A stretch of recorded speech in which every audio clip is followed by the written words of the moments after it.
Welcome to another episode of the Fantasy Rabbit Hole Podcast. I am your host, CSD Fantasy. Whoops, I made a couple of mistakes there to begin the show, but that's no problem at all because we are live. Hello, Fantasy Faithfuls, and welcome to another episode of the Fantasy Rabbit Hole Podcast. My name is CSD Fantasy, and I'm flanked by the one and only Nick Faber. How are you doing, sir? I am doing great. Happy to be here. Happy to talk in some football. Week 9, right? Is that where we're at in life? It's freaking crazy. I was talking at work today, and it just started. It just started. It's flying by, man. It's flying by. Halloween is tomorrow, and then we're in Thanksgiving in just a few short weeks, and then Christmas, and the season's done. Just like that. It's over for everybody but the Cowboys, who will go to the Super Bowl. Hopefully the sound is good and the video quality is good, and I don't forget to make Nick's mic work this time. That would be beneficial, so we don't do the whole intro without anything. But we have Mellofan as always joining in the chat room. He is now our moderator, and as I always say, this is an awesome episode we have for you lined up, but feel free to interrupt at any point during the show in the live chat. We are here to serve. Before we get into today's show, I would like to remind you to hit that like button. Please share it on social media to help us get the word out there. Subscribe if you haven't done so. Check out the Patreon page for exclusive content and personal fantasy projections. And lastly, head over to csdfantasy.com for the latest waiver wire, rest of season rankings, and tomorrow for the score projection and risk analysis for week 9. But so far, Mello talking about the Cowboys already.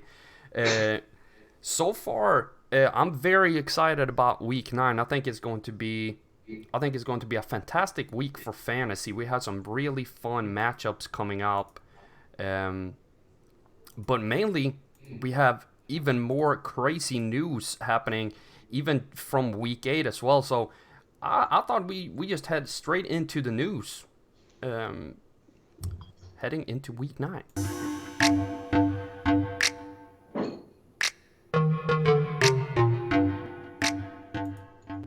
So the first news item I wanted to touch on is Baker Mayfield walks out of a press conference after a heated exchange with reporters.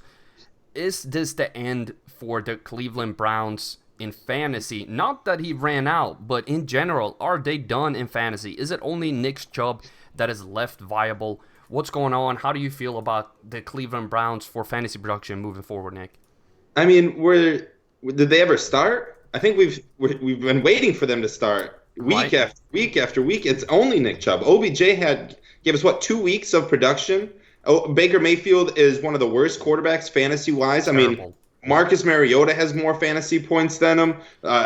Matt Moore is about 35 points away from him. He played 1.5 games. It is ridiculous how bad Cleveland has been via fantasy offensive-wise. That is just, unfortunately, due to bad coaching. Freddie Kitchens was put in over his head. It was great when all he had to do was worry about scheme and worrying about good plays. Now he's head coach. Now he's in coach. He's thrusted with duties of everything, all of it, and it's just unfortunately not going to work out. It's better to cut ties right now. I don't think the Freddie Kitchens, what's the word, journey that you're about to take as a Cleveland Brown is going to go anywhere. So just cut ties with it right now. Let's see who else we can get in there.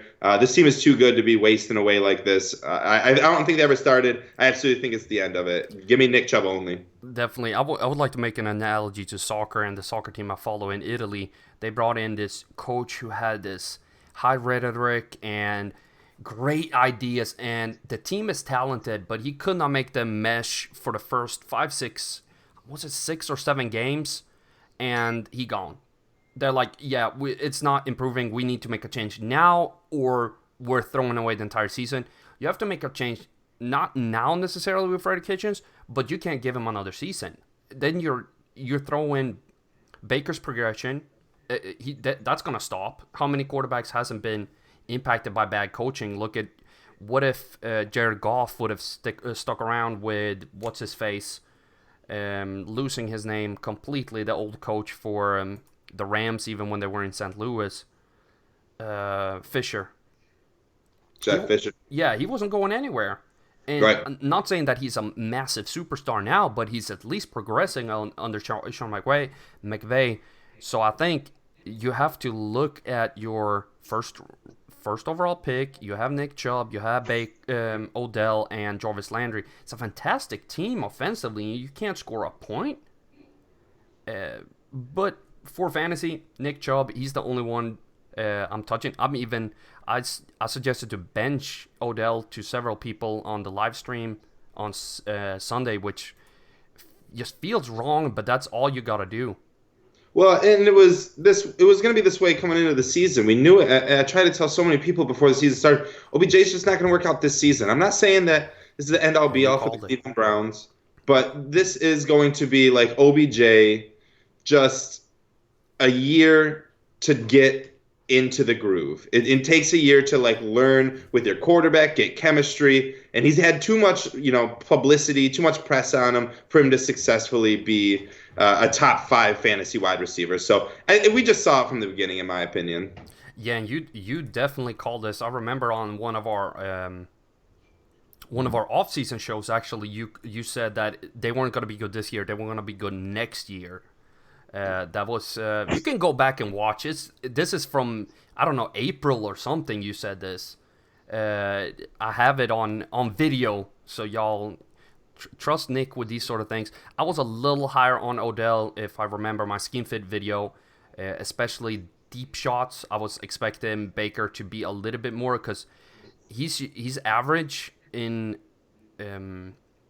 completion percentage deep, but he throws way more deep, or did at least last year, than somebody like Jared Goff, Carson Wentz. So even with an average completion rate, if you just take the amount of passes compared to other quarterbacks, it would be enough targets for Odell to do his thing, and that could have raised his completion rate as well. But it's not happened. No one predicted what Baker's doing this year. Like everyone had, like no one had him ranked 28th quarterback. Like this is just something's going on. So it's just, sophomore slump too. It's always been a thing. People like, the people who don't have a sophomore slump season are the ones you really need to pay attention to. But sophomore slump is a big thing for quarterbacks. So it was easy to see. It's like, I don't blame Baker. I don't blame OBJ. I don't blame anyone but Freddie Kitchens. Like this is just, bad coaching, and it's the first year as this guy being a head coach. So I'm also not saying like, you just like at this point, if you're going to take in Freddie Kitchens as a Cleveland Browns, you got to understand that it's not going to be this year. I don't think it's going to be any years in the future, but as at least a Browns fan, you just got to understand this is not, the hype for the Super Bowl is just way too much. Oh, yeah. Too much. If I'm the Cleveland Browns and I'm changing coach in the offseason, I'm looking at Harbaugh, or if the Cowboys get rid of Jason Garrett. Not Kellen Moore? If they hire Kellen Moore as their new head coach, which I don't think will happen, but then I would look to Jason Garrett. We might see actually Chris Richard take over as the Dallas Cowboys head coach. I wouldn't be totally surprised with that, with what he's done on that defense. Garrett's never leaving there. I hope not. I both hate him and love him. It's such a toxic relationship. Speaking of toxic relationship, Andy Dalton is benched. My dad's on? Oh, never mind. What? Andy Dalton is benched. Speaking of toxic relationships. I know. This is the segment of all segues of all segues. Yeah. What is the impact on Mixon, Boyd Green coming back as well? For me, I lowered Boyd a little bit, but I raised Mixon just slightly. I think they're going to scheme him open a little bit more with shorter passes to the running back, try to get him more involved. But I think Boyd is going to see a lower amount of targets. I've seen he's been one of the most targeted freaking receivers in the entire league, but he hasn't really done anything. I'm a huge fan of his, but he's the third most targeted wide receiver, and he's got almost half the points of the other guys in the same area of targets.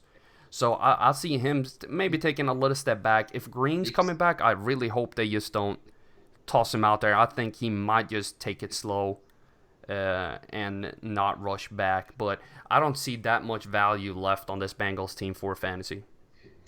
It was the only reason that Cincinnati was somewhat fantasy relevant was the amount of passes that Andy Dalton was throwing on a Yeah. weekly basis. 50 plus passes every week is going to get volumes to Tyler Boyd. Alex Erickson was a great pickup this week, and Auden Tate was a few weeks ago, and John Ross was great when he was there. And AJ Green should have been when he came back, just because there's 50 plus passes. That's enough to go around.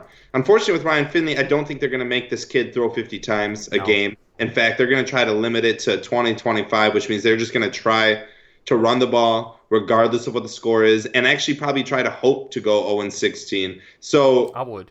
that's what they're trying to do. Like, obviously, Dalton is not the future, and Ryan Finley isn't the future. Now, obviously, they're giving him his due. Yeah, you have he showed some sparks in the preseason, so you kind of have to see what he got. But it's just going to be misleading. He's going to be on one of the worst teams there are. So no matter what, unless he can rally off 3 or 4 wins, there's no way this kid's going to pretty much probably see the field again. But you have to do a Jimmy Garoppolo.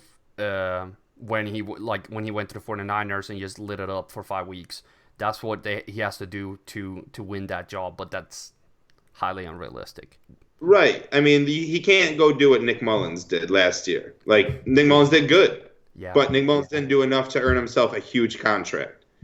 And that's pretty much what Nick Mullins did is as best you can hope for Ryan Finley. The fact of the matter is, I don't even know if he's going to get any wins there. So Ryan Finley's not the guy. Andy Dalton's not the guy. They're going to go and try to get Tua or Burrow or whoever it is they want to end up getting. Cincinnati is just going to take a huge dive when it comes to fantasy points in wide receivers. Even if AJ Green comes back with Ryan Finley in there, I don't have faith in him. I do think Joe Mixon does see an increase, though. Like you said, at this point they're just going to try to run the ball. So, though I still am not advising anyone to start Joe Mixon this week. And don't trade for him. Don't give up the house. No, Don't do that. He's not a buy low candidate. Yeah. I just think that if you own him, you might be a little bit happier with him than you are right now. Yeah, and we talked a lot about the Bengals in the offseason before all the freaking injuries happened, and then stepped away smartly. Did you draft Joe Mixon in any league? I didn't know, but I did grab AJ Green in a few leagues. Yeah, but you got him in like the 8th or something like that. So yes, I did not spend a high pick on any Bengals. Yeah, no, you can't fault anybody for picking AJ Green in the 8th. Like that's a no-brainer. Right. I mean, I'm still hoping. Yeah, exactly. Somebody you have been hoping for to take the next step over these first 7 weeks has been David Montgomery, and finally it paid off. Yes. Is this the start of something beautiful, or was this a one-hit wonder? It didn't pay off for Nick's picks, but it did pay off for Montgomery owners and David Montgomery himself. Do I think it's going to continue moving forward? I think we're going to see more out of him. You got 2 matchups against Detroit, a matchup against the Giants. Those are 3 teams that allow a lot of running yards, a lot of rushing touchdowns. So I have a feeling that we're going to see more of them. We're going to start to see more fantasy value out of them. But I don't think these games against Philadelphia, against the Rams, against the Cowboys are going to be big. You think he'll be all right against the Cowboys? The Cowboys' run defense shows up or doesn't show up. It's a coin flip every time. That is true. I just feel like week 14, it's just going to be a risky start. I mean, if you want to start him in the first round of your playoffs, be my guest. But against Dallas, it might just be risky. Depends on what's available, who's on your team. Yeah. But regardless, leading up for the next 5 weeks, I think there's 3 games that there's an opportunity for Montgomery to have successful games. If they pound it to him 27, 29 carries, however many he had, then he's got the opportunity. Yeah. Detroit twice. And the Giants. Let me see where I have the Rams ranked in run defense right now, real quick, and see they're 19th. Okay, not extremely good or anything. So I think, definitely what you're saying. Those games are what you're looking at. Detroit are 3rd right now. In giving up most points. Green Bay 16, Dallas 21st. Okay, so they're above average as well. And also, Giants are 11. Probably fighting for playoffs come week 16. You got Kansas City, and everyone knows that's how you beat Kansas City, is just beat them with the ground game. So Matt Nagy, I think, has learned his lessons from his first half woes. And I think we're going to start seeing more production out of Montgomery, but don't expect, I'm just not expecting 100 plus yards every single week. Oh, no, Mr. no, no, no. Trubisky's still a bad quarterback, and that's just going to make the holes fill up very fast. You know. But I believe you can expect 60 to 80 and hope for a touchdown. Is probably reasonable. Agreed. Yeah. And that's our last news item for the day, because I've seen the chat just blow up. So I really wanted to hit some of these and do some shout outs. We already said hello to Mellow Fan, as always, our moderator. Chain joins in here as always. So happy to see you join in. And I saw one more name come in. King T, what's up? We're feeling good. How about you, King T? What up, King T? We have a couple of questions, I believe. From Shane, what's your thoughts on trading for Josh Jacobs? To me, I want to take this one because I've been hyping Josh Jacobs up for a week or two now, that I really think he's coming into his own as one of the top running backs in the NFL. He has the 5th best schedule after the game against Detroit. Detroit are the 3rd best opponent for running backs to face right now, and then he has the 5th best schedule. So if you include Detroit, he definitely has the best schedule moving forward for running backs. I want to trade for him. I don't want to give up somebody like Ezekiel Elliott. That's not what I'm saying. But, excuse me, I would easily give up. Oh, who would I give up? I will give up Mark Ingram, who I love this year. Yeah, I'd give up Mark Ingram for Josh Jacobs for sure. Yeah. Would you trade away? Oh, Leonard? He actually asked about perfect, like Mark Ingram and Terry McLaurin for Josh Jacobs. Would you do that? Those two for him? I'm down with that. I really like Terry McLaurin. And he has the best schedule for wide receivers. And no, and that's exactly right. Especially look at his 14, 15, 60 matchup. Green Bay, Philly, Giants. Don't be fooled by Philly, though. Philly is waking up. They can be scary. By then. They beat up on the Bills. I'm sorry. Josh Allen. No. But by then, they're still a playoff caliber team in my mind. Playoff caliber team with piss poor cornerbacks. I don't care if you can put, a dress on a piece of poop. It's still a piece of poop. Like, playoff team for Philly for sure, but they don't have secondary, so you're still gonna be able to pass on them. But the big thing about F1 is if Dwayne Haskins is out there, Scary Terry is not a starting fantasy wide receiver. Case Keenum, yes, absolutely. If you're gonna play, who knows what's going to be happening in 14, 15, 16. So, honestly, I'd probably make that trade. As much as I like Terry McLaurin, I would probably go with Josh Jacobs over both of the other two, Ingram and McLaurin. Yeah, and I'm with you. You're kind of the McLaurin guy, but Mark Ingram has been my guy this entire year. I pretty much own him in every league. But Josh Jacobs is just stealing the show for me, and he's a guy I'm trying to get on my team for. I don't want to pay a king's ransom, but I'm willing to pay a queen's ransom, if that's not sexist to say. If that makes sense in a chess type analogy. It's 1,000% not a sexist thing. It's a chess thing. If they don't get it, they can go screw off. But Chargers rush defense, where are they ranked? Give me 1 second. Who are they playing this week? I don't know. It's a great question. Green Bay. Aaron Jones. It's easier for me to just take the player who plays them. They Walk are the 5th. Show us work. What? 5th best opponent for running backs right now, with 23.3 points given up on average if we adjust for the entire season and the last 3 games. Okay, so that's 5th. Where's Detroit? Detroit are 3rd. Cincinnati? Cincinnati plays no one this week, is it? Yeah, I'll bring that one up. They are 12th. So twice they got the Oakland, twice they have the Chargers. They play Detroit, Cincinnati, and then Kansas City in 5 weeks, which we know you need to run on if you're going to beat them. Second best. Second best. That's 5 matchups within the top 12 of the worst rushing defense, 4 of them within the top 5. So it's insane. Josh Jacobs just needs to be on your team, in my opinion. Yeah, he's going to be fantastic. Like you said, don't give up Zeke for him or anything like that. But yeah, it's not going to be on Nick's picks. We're gonna move into that one a little later. But if we just do, I'm trying to just get the entire season up. There we go. I'm just gonna toss out some names of the highest scoring running backs and see where the line goes. Christian McCaffrey, absolutely no. Right. Dalvin Cook, No. No. Aaron Jones?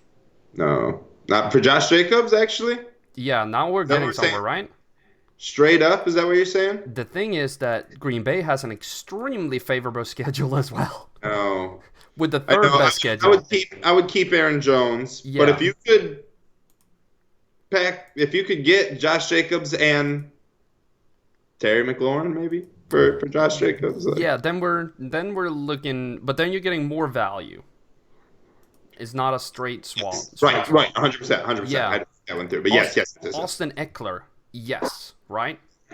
Austin Eckler's done. You're It's making that trade easily. Absolutely, I'll trade Austin Eckler for anything right now. I just have no confidence in him moving forward. Nick Chubb, no. Yeah, no, I like him too much. Though I still wonder what's going to happen when Kareem Hunt comes. It's not just going to be nothing. Yeah, it's not no. just going to be Nick Chubb still gets 23 carries a game and Kareem Hunt sits on the bench. La-di-da.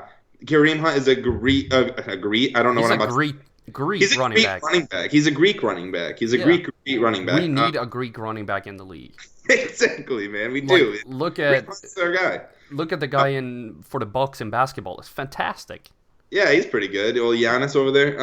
Like the get Greek- a Giannis for football. That's freaking awesome. Agreed. But all I'm saying is Kareem Hunt's going to come in and do a little bit of. He's going to be a little bit of a pain in your rear end if you're a Chubb owner. But I still like Nick Chubb. Maybe that trade is something you do though. Yeah, I still like Nick Chubb. I don't think what Kareem Hunt's going to do is going to really like take your legs out, but I think it might give you a splinter or two. Would you do okay? The Leonard Fournette, I would say yes, but I'm biased. I'm not a huge fan. I love what Leonard Fournette is doing this year, and you know what he's doing? He's staying healthy. Consistent trash. No, not Staying trash. healthy, bro. But normally he's consistently injured. No, So I'll that's true. consistent trash over consistently injured. You know what I mean? Like, Yeah. he is my fantasy MVP just for staying healthy. Way to go, Leonard. You did good. The bar is on the same level as Andy Dalton if staying healthy is all you need to do. Like, just pass a lot, Andy. Just throw it all the time. Oh, 5 interceptions and 2 touchdowns. You did good because you threw it 50 times. That's all we needed, baby. Leonard Fournette, he had 25 carries for 20 yards and then 1 carry for 65 yards. That's great. He stayed healthy. Stay healthy. Somebody who Leonard stayed Fournette, healthy. Nick Chubb, for Nick Chubb, for Josh Jacobs, I would actually probably keep Leonard Fournette. So I'll be the opposite guy on that. I'll play devil's advocate and say Leonard Fournette is still on a team that values him, and he is producing right now. Like he's consistently average for you. Which, to be honest, Josh Jacobs has had a few good games and a few rough games, but it's starting to get more consistent for Jacobs. I'm going to go with Leonard Fournette right now. No, but somebody we have another question. Is somebody who stayed healthy on a pretty injury-prone team otherwise is Juju, and he had a good game versus Miami, and Melo wants to know if it was a fluke or not. And I'm going to have to say, yeah, I kind of don't want him. We're going to talk wide receivers later on, but quick heads up, he's not in my top 20 moving forward. Yeah, I mean, he has like 1 or 2 good matchups where he should be able to see some kind of production, but Mason Rudolph is still not a great quarterback, and I wholeheartedly do not want Juju on my team. Please get him away from me. Yeah, he's not somebody, and they might even put Duck back in. I'm just thinking of Dunk and Egg. Yeah, and Shane agrees. I don't trust Juju with a bad quarterback. Melo adds in that it was Jeff Fisher. We caught on to that one. I probably should have looked in chat as he was helping us out. And now we moved along. So we have some more people joining in the stream. So I'm going to shout them out and take one more question. Before I take another question, we got Chauncey TV. Welcome to the stream. Welcome to the podcast. Thomas Faber. Never seen you before. Awesome to have you on board. And welcome. So happy to have you on board as well. Where did that question go from Mello? It's Alshon Jeffrey, Danny Amendola, and Sony Michel or fit. So we got 4 players that we have to write up. We got Alshon Jeffrey. Putting a limit on how many players. But people are going to start sending us out their team and be like, all right, can you start 1 quarterback, 2 running backs, 2 receivers, 1 tight end. a flex, a kicker, and a defense, and we'll be like, oh, all right. That's what you can do, though. If you go to our Patreon page, you can get score projections for your entire team done, and also, of course, who you should start over one another. Check out the Patreon page for more exclusive content. There's a link down below, or you can just help us out with $1. That's all. That's our lowest entry level, where it's just I just like to help out the show. Don't eat the McDouble. Just throw a buck, and we'll keep throwing great, content at you. That's what we do. Danny Amendola, I missed on this one, and I love some Danny Amendola, baby. Yeah, I think. And this is PPR from Mello. I'm wondering if this is rest of season or if this is just week 9. Let's just do week 9 to focus Mello, on where's the context, Mello? I'm just joking. PPR. Oof, this is tough. I have Sony for. What? Fill me in on this question. It's Alshon Jeffrey, Sony Michel, Larry Fitz, or Danny Amendola in PPR. This week? This week. All of them have terrible matchups, except Danny. Terrible matchup. Do it 3 weeks in a row, though, Yeah, no, I have Sony even against Baltimore, even in PPR. Even I have him for 1 reception and the other guys for 5, but my projections for the other guys are so low that they don't really get anywhere. They get to like 11 points with 5 receptions.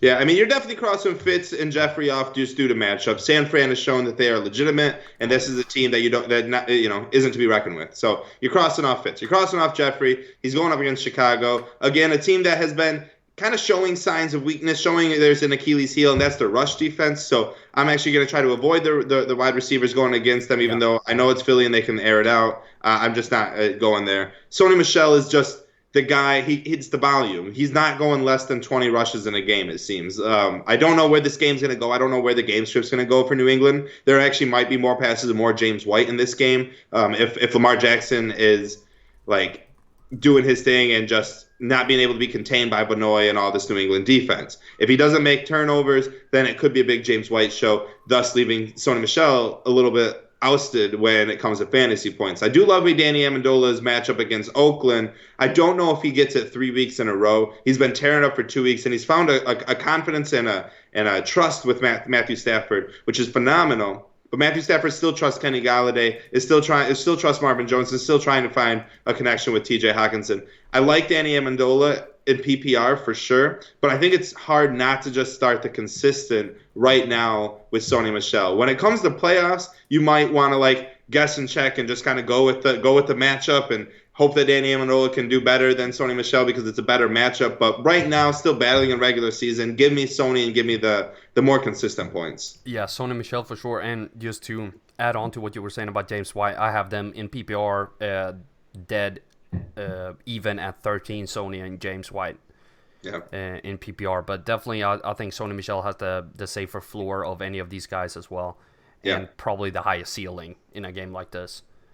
But we gotta love Danny Amendola, baby. The Lions. We got Mellofan. Any good kickers off waivers? Because Greg is out, and I picked up the Cowboys kicker. Well, he's awesome to kick from far, but he will just miss it everywhere. You gotta give us a few kickers off of your waiver wire somewhere. Or that's going to be very difficult. This can go on for quite some time otherwise. But we got this. Just to answer, if Greg Zuerlein's out there, Harrison Butker, Justin Tucker, Robbie Gould, if any of those guys, Will Lutz, any of those guys are out there. Yeah. But also look for Zane Gonzalez, who's been a very big kicker in this Arizona offense, who seems to get it down the field but not into the end zone all the time. Terrible matchup, though. Terrible matchup, you think? Yeah. Going up against Jacksonville? Get your kicker statistics out of here. It's a crapshoot. It's a damn luck shot. It's in London. Give me the 9:30 a.m. start. Give me No, but Sane goes to San Francisco 49ers. Oh, wait. Who are we talking about right now? Sane. He plays for Arizona. Oh, he's playing San Fran. Oh, why did I must have been looking. I was thinking of Josh Lambo, actually. I just picked. Yeah. That's why I'm like, are we talking about the same kicker? My bad.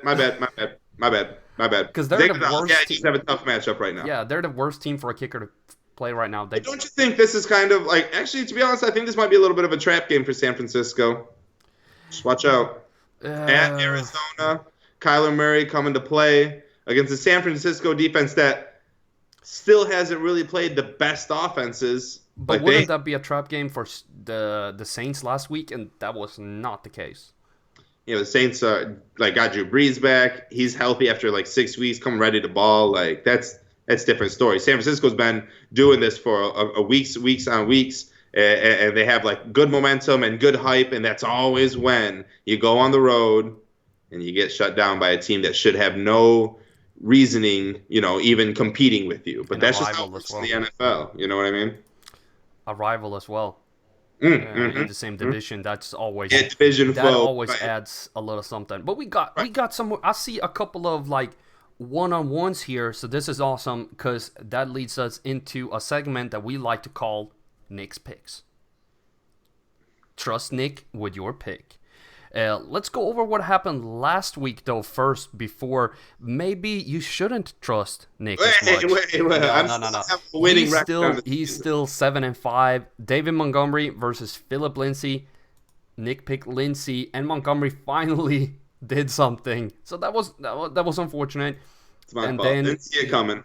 Then you went against your home team, which paid off in picking the 49ers over the Lions. That was great pick by you. Great Went pick. to the Lions game. Got to see that one Oh, up close and personal. That must have been freaking awesome. That was a good game, right? Yeah, smashed my phone. Actually, broke the screen. Oh, me too, but that was because I got afraid of a stick on the ground. I tell you what, I was in a group of like 15 people and dropped my phone, and everyone looked at me like I dropped like my infant child. Everyone was like, "No, the phone. What are you gonna do?" I was like, I'm gonna fix the screen. It'll be all right. I'll survive. I promise. Will you though? I am. I'm still alive. So yes. For now. For now. Tariq Cohen versus Chase Edmonds. This is also unlucky. I can't fault you for this one. Edmonds goes out. Like that's just unlucky. What isn't unlucky though is that we had 4 different head-to-heads with Nick versus me, with Jarvis Landry and Kirk Cousins facing off, with me picking not Kirk Cousins, Christian Kirk, my bad, and Christian Kirk went better than Jarvis Landry. By how much though? No idea. I think it was very even, except the Jags winning over the Saints, which I took home as well, and you winning Austin Hooper over Hunter Henry, where you were quite ahead. And then I had such a narrow victory by default with Brandon Cooks going out and Terry McLaurin scoring more than Brandon Cooks. I can't tell you more than I knew he was gonna go out with a concussion. I knew that. Like that was such an easy pick. Tell me what the lotto numbers are tomorrow. I'm ready. Let me do CSD 3 and Nick 1, and let's get into some of these Nick's picks for week 9. This is going to be fantastic. I have a really good one coming up, and it's Darren Fells or Jason Witten in PPR. Man, Jason Witten, didn't think he'd be making our podcast again. He made a couple appearances the early weeks, but I wasn't expecting him to come up again. But Darren Fells, man. I mentioned, I said Fells 3 weeks ago. Darren Fells been balling, 6 catches twice the last 3 weeks, 2 touchdowns last week. It's hard for tight ends to continue to stay on hot streaks. They always seem to catch a touchdown, then they don't catch a touchdown, They do catch a touchdown, they don't catch a touchdown. But I'm not trusting Jason Witten in any way, shape, or form. I'm not trusting him as far as I can throw him. So give me Mr. Darren Fells all day. And I honestly can't go against you on this one, even though I am a huge homer for Goldjack Witt. Not sure what happened there with Nick on the screen if y'all are watching. I'm spilling my my beer all over me. But Fells has a much better matchup in week 9 as well. And I have him for 3 receptions versus Witten's 4. I'm fine with that. I think Fells is the better play. So I'm not going to go against you on this one. But Fells for Nick. I saw some more coming up. That was from Mello. Chauncey says, "Hi, fella. Start Josh Allen or Jimmy Garoppolo." This is a perfect one. Chauncey TV actually has 2 ones that we can use. Perfect. Thanks you, Chauncey. Josh Allen or Jimmy G for Week 9. Yeah, I mean, I like both their matchups. Like these are not bad matchups either way, shape, or form. If you're ever going to start Jimmy Garoppolo, this might be the week to do it. Yeah. But I also just got done saying that this might be a trap game for him, and I just feel Arizona's going to kind of win this game 24-23, where I feel like Buffalo is embarrassed after their loss to Philadelphia. They're home against Washington, a team that just has no identity, Washington that is. So I feel like Buffalo's going to take advantage of them. Josh Allen should have a good day. We're going to see more of John Brown, Cole Beasley, both of them end up with some touchdowns. And we're going to see Devin Singletary kind of get his stride rolling on the ground, but also be able to get a couple touchdowns, or a couple receptions, through the air. So I'm going to go with Josh Allen on this one. And again, this is why our show, we need some fire, but I can't do it. I can't go against you on this one either. I prefer Josh Allen as well. I only have Garoppolo for 13.6. Yeah. So, and with a ceiling of 17.4, which is terrible for a quarterback. Even I don't know if you know this, but San Francisco likes to run the ball. Yeah, I've heard it's with as many freaking running backs as possible. Doesn't matter. They find people off the side of the street, and they're like, "Hey, you want to run the ball for 10 carries and 85 yards, and then probably a touchdown?" They're like, "Yeah, sure. I'll put my whiskey down. I'll come play." That's how it is. If you look at the Norwegian cross country skiing, they were like, "Who is this guy with 7 names who just showed up out of nowhere and beats everybody?" And then you never hear of him again. Like, oh, there was just somebody they found. It's just the local drunk. Yeah, and then it was a nice day for a ski. It was a nice day for a ski, eh? Oh, I love it. I love it, bro. Like just 4 Olympic medals. You can tell I'm not salty about Norwegian cross country skiing. So Josh Allen for both of us on that one. And lastly, for Nick's picks for Week 9, we got again from Chauncey, but this one he adds in that it's half-point PPR, and it's Robbie Anderson or John Brown. Ooh, I do like John Brown. We just went over that, and it would be fun to get those double up points. But I'm believing in Robbie Anderson to kind of get a comeback game here. Going against Miami, obviously we know that they aren't the best team, though they've been somewhat competitive, thus making the opponents have to pass the ball more than what it was in the early part of the season, where teams could start out big and know that they could just run the ball because the Miami couldn't score anything. Miami's been competitive the last few games, and I think they're going to try to do that again to start the first half at least. So I think we're going to see Robbie Anderson kind of get back into stride. 100 yards. I don't know if he catches a touchdown or not. John Brown against Washington, I think this is a game where they do find a lead and kind of hold on to that lead, giving Devin Singletary a good amount of rushes. I like Josh Allen as a quarterback, but I don't love him as like a top 12. I just liked him more than, what we were talking about. I mean, Jimmy Garoppolo, who I was like a bottom 25 quarterback. So as much as I just talked up Josh Allen, I think it'll be less for John Brown than it would be for Robbie Anderson. So give me always the opponent playing Miami. Give me Robbie Anderson. Yeah, but you're with Josh Allen, you're not playing him over like Jared Goff or anybody like that. Right. Just Jimmy Garoppolo. He's on a bye though, but still. I'd still start Jared Goff. Yeah, terrible person to pick from me. John Brown though. John Brown with Nick's picks. So we got Fells, Allen, and Brown. I think I'm 100% agreeing with you on all of these. So let's just move on to the next question from Thomas Faber. What trade? No.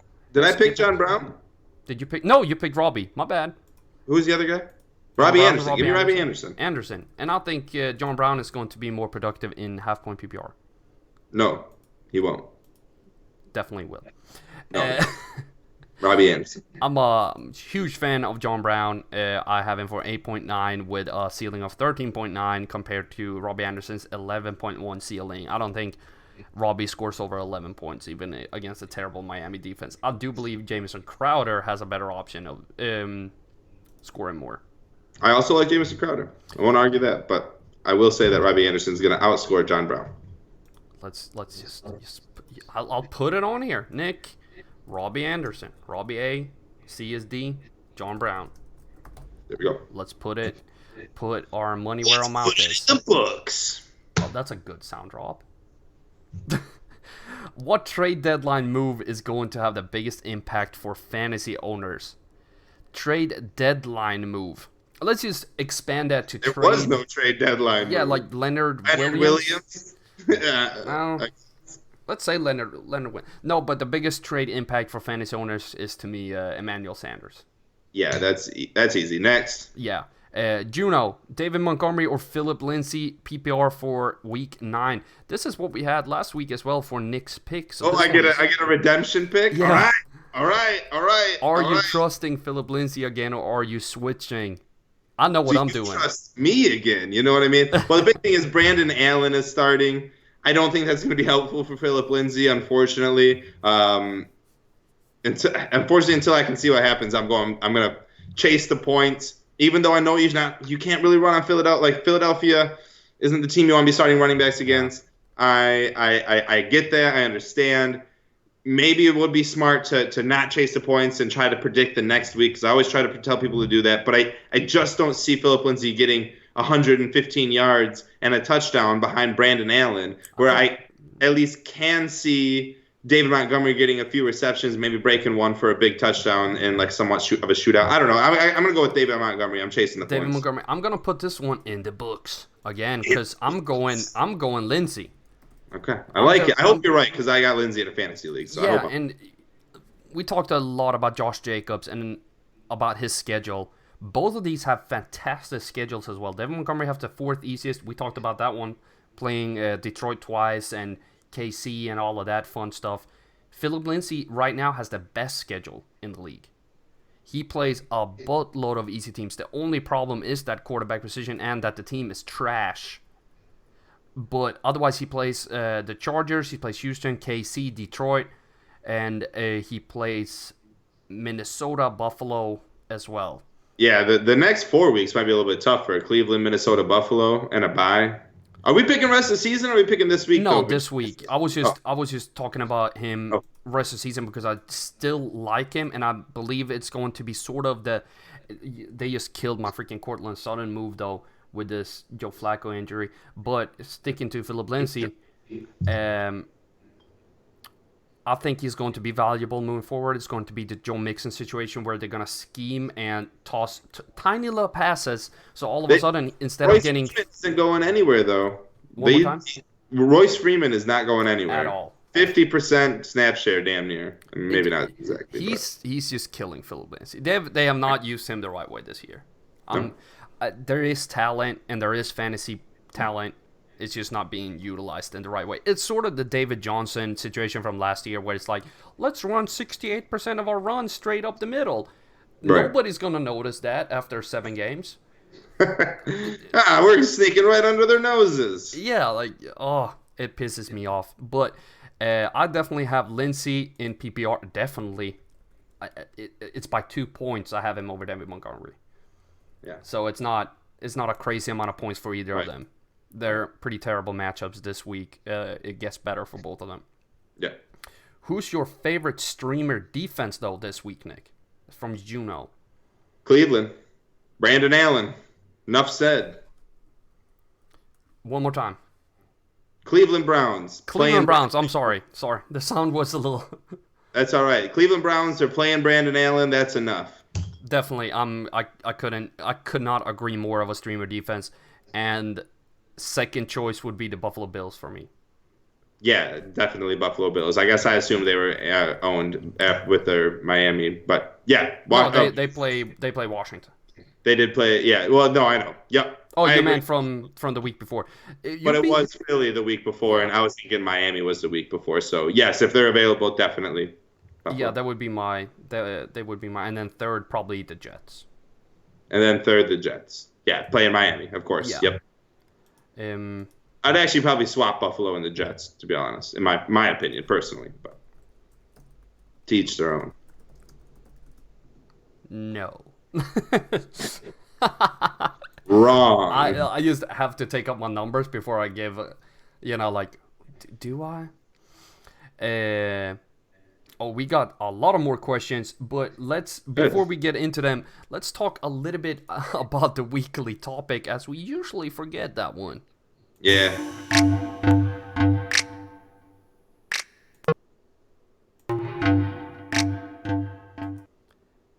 So the weekly topic is a wide receiver bonanza with our rest of season rankings on csdfantasy.com. And I want to get Nick's opinions on these rankings that I've compiled rest of season. And for y'all who haven't checked it out, go to csdfantasy.com and check out the rest of season rankings where you can get all the wide receivers today. Tomorrow we have running backs, and next week it's quarterbacks and tight ends. And then at one point I'm going to toss in DSTs and kickers too because I like to. DSTs I get. Kickers I don't. Oh, kickers is so much fun. But looking at my rankings, I have, if we're going to talk about the top 5 real quick, we got Chris Godwin, Mike Evans, Michael Thomas, Cooper Kupp, and Amari Cooper. Anybody you want to move into that group? Well, I just think it's crazy, first and foremost, that there's 2 Tampa Bay guys right at the top. Yeah, fantastic. And yet Jameis Winston is still a sub-top 10 fantasy quarterback. It's crazy. He is. It's crazy. If we go back to that episode when we talked trash about him, then he had one good game, I think we were right about that trash talk. Yeah, we were. Like, Jameis Winston is not good. Yet he has 2 top 5 fantasy wide receivers. Top 2 here on your list for rest of the season. Like, it's outstanding. I love those 2 guys. Moving anyone up in regards to your top 5, it's tough for me. I mean, Cooper would be the one guy that you might think about taking out, but Dallas has a great lineup coming up. I like Amari Cooper, and I like what Dak Prescott does with him and how viable he is. The only other guy you would think about is Julio Jones, but I don't know what's going on with Matt Ryan. So for me, I'm sold on your top 5. Absolutely. Great to hear that. And Julio, I've been thinking about him a lot this year, but the feeling in Atlanta is this is over. We're tanking. It's done. They've given up. Everybody in the city has given up. And then you have United they're playing now. I don't know the score, but they're legit moving on sports radio. They're moving the Falcons report to talk soccer. That's how deep it's gone. Where it's like, oh yeah, we don't care about the Falcons. Let's talk about Atlanta United. Oh my gosh. We never thought that was gonna happen a few years ago, and now it's like, yeah, whatever. Football. Matt Ryan's hurt. Football. Yeah, Matt Schaub starting for us. It's not 2003. No, it's not. Definitely not. And it's so interesting. So I couldn't move Julio higher than 9th right now. The only one that I really wanted to squeeze into my top 5 would have been DJ Chark, as he has the best schedule moving forward for wide receivers. But Chris Godwin and Mike Evans topping the list with the 5th best schedule and fantastic numbers to boot. I was very happy with how my top 5 ended up. 6 to 10 is DJ Chark, Tyrell Williams, Kenny Golladay, Julio Jones, and Adam Thielen. And I would like to put a little asterisk on Tyrell Williams to say that is strictly a PPR situation, and he does not have any competition for targets, pretty much. Yeah. Tyrell's just one I can't trust. Strength of schedule isn't great. Yeah, no, it's hard for me to buy into him, and I get there's no one else there. But Zay Jones is there, and he's going to start to make a little bit more of an impact. Josh Jacobs is going to start to see a little bit more receptions here or there, and those little things can tick into Tyrell Williams. I just don't see him as the 7th best wide receiver moving forward. I do like him as a top 15, but can't buy into him that early. Kenny Golladay, do you feel like 8 is too low, too high? I'm surprised he's top 10, but when I looked at his numbers, I almost was like, it might be a little bit too high. But the more you think about it, Kenny Golladay is the man. There's been games this season we show that it's not going to be consistently Kenny Golladay every day because there are a lot of options in Detroit, and Matt Stafford has no problem spreading the ball around. But when Galladay's time, when it's Galladay's time to eat, he will be there to eat it all up. Yeah, even with the 27th. The 7th worst schedule for wide receivers, I couldn't leave him out of the top 10. It's just what he's doing right now is really impressive, and I think next year he's going to be very highly ranked for me going into 2020. Right. Holy crap, that was difficult. 2020, it's around the corner. 2020. 11 to 16, no, 11 to 15, I have T.Y. Hilton, Stephon Diggs, Tyreek Hill, F1, and Tyler Lockett. Anything that you absolutely like, okay, how can you even have this guy this low or this high of those 5? This one again, like you can see, you can make the viable point for all of them. T.Y. Hilton just kind of seems to just be inconsistent, but the matchups are there for him. Diggs got a horrible schedule moving forward, along with Adam Thielen to break in. I think the time to sell Diggs is now. Hopefully you can do it. I don't think we're going to concede this much out of Diggs moving forward. Hill's going to be better than 13 moving forward, especially when Pat Mahomes gets back. He is a top 5 wide receiver. But F1, if Dwayne Haskins is starting, like I said, he's not a top 30 wide receiver. Tyler Lockett, 15. Yeah. I mean, it seems fair. Metcalf is getting the end zone targets, but Lockett's doing his thing. Yeah, that's the biggest problem. The red zone targets. Right. Julian Edelman, Courtland Sutton, Allen Robinson, DeAndre Hopkins, and Keenan Allen. I almost didn't want to put Keenan Allen on this list. Yeah, I mean, I got rid of him. I sold him. I can't.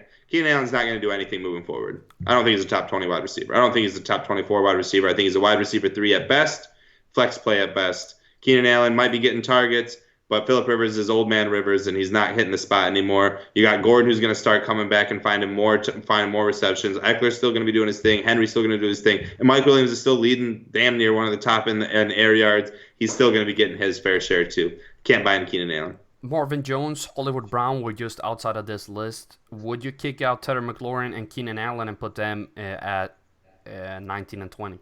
I do love me some Marvin Jones. To be all honest, though, I'd probably keep F1 and Keenan Allen. F1, yeah, I probably would. Terry McLaurin is the one that I would be debating about. Not Marquise Brown, Marvin Jones, though. Yeah, no, those were because of their upside in those big games where you can kind of like, I really need to score points. Right. So this is not, to me, when I'm looking at the rest of season rankings, I'm taking floor, ceiling, and strength of schedule into consideration when I'm putting this list together. Right. And Marvin Jones, you're not doing it for a floor, but you're doing it for that potential game where you're like, holy crap, this guy has Christian McCaffrey and, Tyreek Hill. Yeah. What am I going to do? I can't really toss in Julian Edelman because that's not going to help me beat him if those two go off. I need the guy that potentially can catch 2 touchdowns and in 150 or 2. And that's how you're going to have to start thinking, especially now that it's coming down to the home stretch of fantasy. Yeah. But if you want to read more about the rest of season rankings for wide receivers, please head over to csdfantasy.com and check out all my thoughts on them. Yeah, make sure to check it out. It's awesome. And it's going to be running backs tomorrow with the score projection. We have a bunch more questions in the last 5 minutes, so we're going to check them off real quick. Perfect. Instead of my fapu from a couple of weeks ago. King T, I traded Leonard Fournette and DeAndre Hopkins for Alvin Kamara 3 weeks ago. What do you think? I own Zeke and Aaron Jones. Depends on your wide receiver situation, but that seems a little high. Seems a little tough, man. Alvin Kamara, you're really banking on him just coming back and being in full stride with Drew Brees, which is the possibility for sure. But like I said, I like Fournette. And then who else was the other guy? DeAndre Nuke. Nuke. Yeah, I mean, I like Nuke. So I think you overpaid for AK. Yeah, I think so too. But I mean, if you're stacked and you have like Julio, Michael Thomas, and Cooper Kupp, right? Well, then it's a fair trade. Then it's a fair trade. But if you just traded away your wide receiver 1, then it's very difficult. Yeah. I don't understand this question. Start one of them. I don't know who we're talking about in this one, so I'm gonna move on. Someone, Carl, start someone. That's from Mello. I have Freeman on bye. If you wanna elaborate on that one, I kind of lost track of all the questions. But we got King T again with DJ Moore, DK Metcalf, and Robbie Anderson. Okay, that's the continuation of what he did in the trade. Oh, then no. I think you overpaid for that dearly. Yep. Hopefully AK works out for you, brother, man. I'm rooting for you. Yeah, but DJ Moore, DK Metcalf, and Robbie Anderson, that's tough. Robbie Anderson this week. Start him up. DK Metcalf, he leads the league in red zone receptions. So hopefully it all works out, man. We're gonna don't worry about the questions, guys, in the chat. We'll figure everything out with the questions. So don't worry about it. But spamming is fine, and we try to keep everything nice and civil here. Chauncey TV, thanks. P.S. We need the third guy to break the Robbie Anderson versus John Brown tie. Yeah, we've kind of lost Carlton in the fray, so we're looking into a replacement, but we haven't found the right guy yet. But for next season, we're definitely going to be 3 people, so we can have a referee between us. Yes, agreed. Tiebreak. Fan asks, Chris Boswell, Matt Gay, Michael Bad. Ooh, this is all the kickers. I don't care. Chris Boswell, Matt Gay, Michael Badgley, Jason Myers, Adam Vinatieri, Kami Fairbairn, Nick Foles, Mason Crosby, or keep Brett only for this week. Kami Fairbairn. All of our viewers because we just listed 10 kickers in a row. I love kickers. Oh my god. Kami Fairbairn, easily. Sounds great. Chance TV, CC, your content is great. What do you all think about trying different live stream times to see which one gets the most views? First of all, thank you very much. Really like that. I like that you like the content. And exactly, Chauncey, like the video if you haven't done so already to increase exposure and share on social media. But in general, we do this live stream time because it fits our daily schedules. We're trying to... We don't go around to other parties to find the best party. We create our own party, and we let the best party just happen here, baby. Boom. Mic drop. Boom. Exactly. So we hope that 9 p.m. is gonna be a good time for us, and it also limits the amount of people that joins the chat to a degree, so we can get to know y'all a little bit better. Which is extremely fun for us. And also, you can always catch the show on demand afterwards on CSTFantasy.com or here on YouTube if you'd like to see our faces. But you can listen on CSTFantasy.com. I put the show up every Thursday. And you can always hit us up on Twitter, you know what I mean? Exactly. Where can they find you on Twitter, Nick? At Nick Faber, NFL. Twitter. I answer damn near everything asked me, so feel free to ask me. Right on the timeline. Follow me so you can get all the good content. And then I'm also co-hosting the Daily Blitz podcast, found on Twitter at the Daily Blitz Pod, and RZR Fantasy Football Podcast. No shortage of my voice out there, Carl. You can hear me everywhere and anywhere, whether you like it or not. It's a miracle that his voice hasn't broken down just yet. It's finely tuned machine over here. Nick the Iron Man Faber. That's right. But, every day. But no, so you can find us pretty much everywhere. But if you want to find me the quickest with a fantasy football related question, just comment on one of my videos here on YouTube. Twitter tends to get a little cluttered for me, so it's easier here on YouTube. Mr. Popular. No, it's just do get a little cluttered. It's easier on YouTube where it's just a comment. This person wrote it. And I know y'all by the taglines, or what do you call it? The avatar here? Don't ask me. I think it's called avatar. Let's call it avatar. Sounds good. Agent joins in late here on the show. So let's do Agent's question before we sign off. I know I haven't even done our sponsor read today. Let's just skip the sponsor read. They don't pay us for anything. No, exactly. Just joking. No, they actually don't. Should I trade Allen Robinson and Golden Tate for Devontae Freeman in PPR? Allen Robinson. By the way, depends on how bad you're running back. If you're starting guys like Jamal Williams, Devin Singletary, maybe, but yeah, he needs a running back bad. He has Alvin Kamara on bye, Tariq Cohen, and Adrian Peterson right now. You kind of have to make that trade. Allen Robinson and who? Golden Tate. PPR? Yeah. Tate, both. I like both of them in PPR, but do you want to start? Do you want to start Adrian Peterson? No, I don't. Can you pick up the Walton from Miami and play him? Perhaps? Yeah. Or is Trey Carson out there, or is Kenyon Drake? is Jalen Samuels, like, as James Conner might not be playing. Like, I don't know, but I wouldn't make this trade just because you need to start someone this week. If anything, take the L and hope that your team's better throughout the rest of the season. You got to win the rest of the games. But if it's a mandatory win right now, I understand. Pull the trigger. Yeah, and if you have, I don't know what other receivers you have, agent. So if you have, if you have good receivers above Allen and Golden Tate, I can definitely see that trade being viable either way. I know in some leagues you just stacked at one position and it looks terrible at the other. So if you can trade package two guys for a running back, I wouldn't mind doing that. Yep, agreed. But this has been the Fantasy Rabbit Hole. So signing off is CSD Fantasy and Nick Faber, and I will see you all again next week.